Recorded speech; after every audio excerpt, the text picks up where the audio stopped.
Hello everyone, welcome back to me, myself and Ifa here, and I'm back with another episode of What You Need to Know. So today I'm going to be focusing on friendships, making friendships, keeping friendships, and some situations where I had to break some friendships. So to start with, I remember being so anxious to go to uni, like not knowing many people, and even though I do find it easy to talk to new people and to be friendly, no one wants to come across as a beg, like over friendly and just annoying. But as soon as I got to uni, I realised that everyone is a beg in freshers, literally.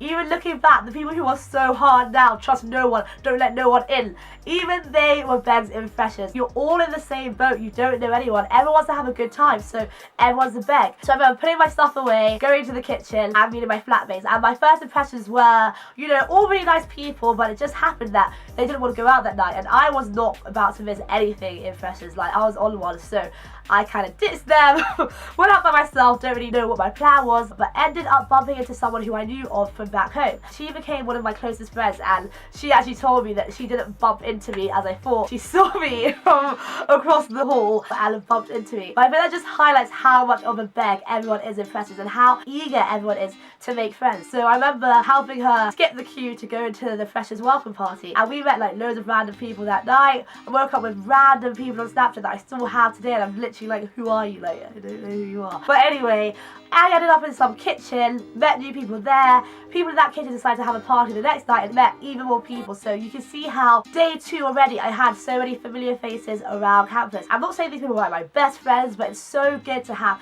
familiar faces when, you know, you're just settling into this new environment and it can be quite lonely. So literally, do not worry, you will have friends in freshers if you want to, whether they're your flatmates. So some people meet their flatmates, get on like a house of fire, they become each other's best friends. Like my flat are literally each other's best friends. They're all living together next year.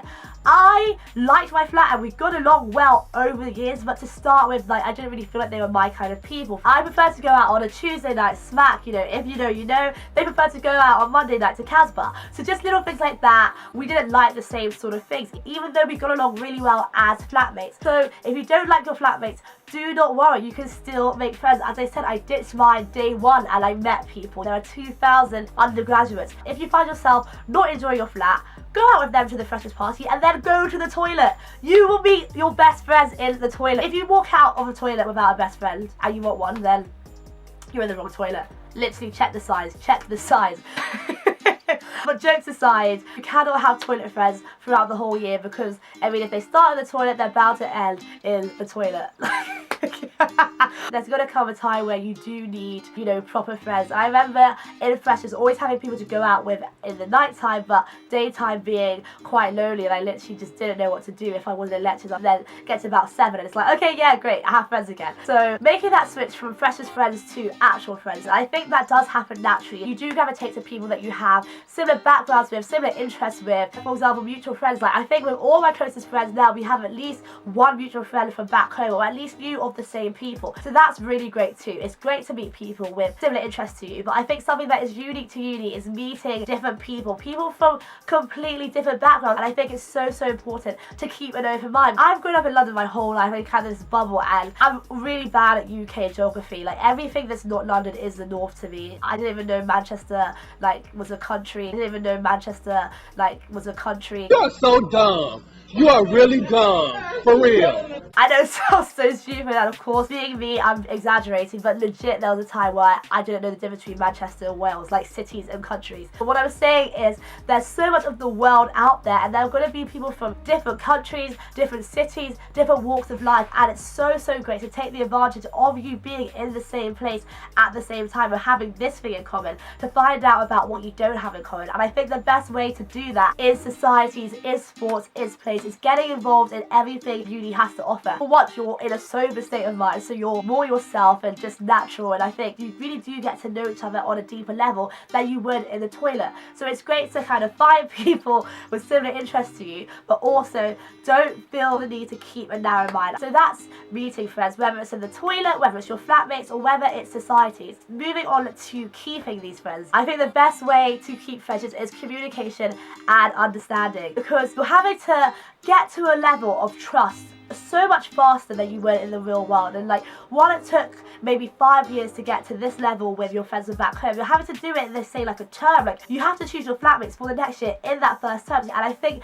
that is bound to come with some challenges. You know, there's that honeymoon period of a first friendship, like you just love each other, you're obsessed, you just want to see them all the time. No one's perfect, and it goes both ways, so flaws are going to start to show. And I think it's so important to not just run away at the first sight of a flaw. So I remember with my closest friends now, if like something was a bit, you know, something was a bit suspect, or they did something a bit funny, or something that I wouldn't kind of accept with a friend from back home, I'd call my sister and I'd say, yeah, like this person did this, I'm not really too sure of like of them anymore if I wanted to continue in this friendship. She told me, like, you are just getting to know them, you're going to have to know all sides of them. You have to kind of ask yourself if the pros outweigh the cons, and if the pros outweigh the cons, then definitely keep in the friendship. Because if my friends were to cut me every time I did something a bit stupid on a night out, which is like quite a lot of the time, I would not have any friends left. So I think being able to communicate with your friends, no matter how little it is, because I am weird in the sense that little things will get to me more than big things. So